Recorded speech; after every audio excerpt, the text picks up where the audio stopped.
ক্যারিবীয় দ্বীপরাষ্ট্র Cuba এর দক্ষিণ-পূর্ব উপকূলে মঙ্গলবার ১৭ মার্চ রাতে ৫.৮ মাত্রার একটি ভূমিকম্প আঘাত এনেছে।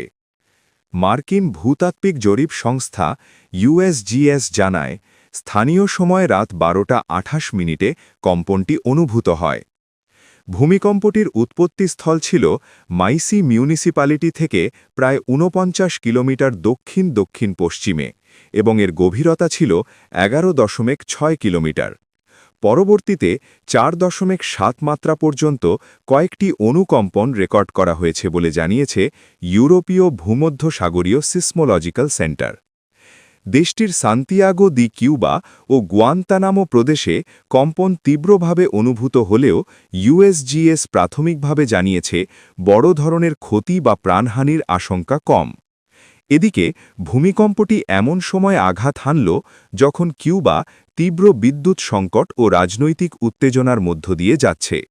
সোমবার ১৬ মার্চ থেকে পুরো দেশ জুড়ে বিদ্যুৎ বিপর্যয় চলছে। একই দিনে মার্কিন প্রেসিডেন্ট ডোনাল্ড ট্রাম্প কিউবাকে দখল করার অঙ্গীকার করে নতুন করে উত্তেজনা সৃষ্টি করেন।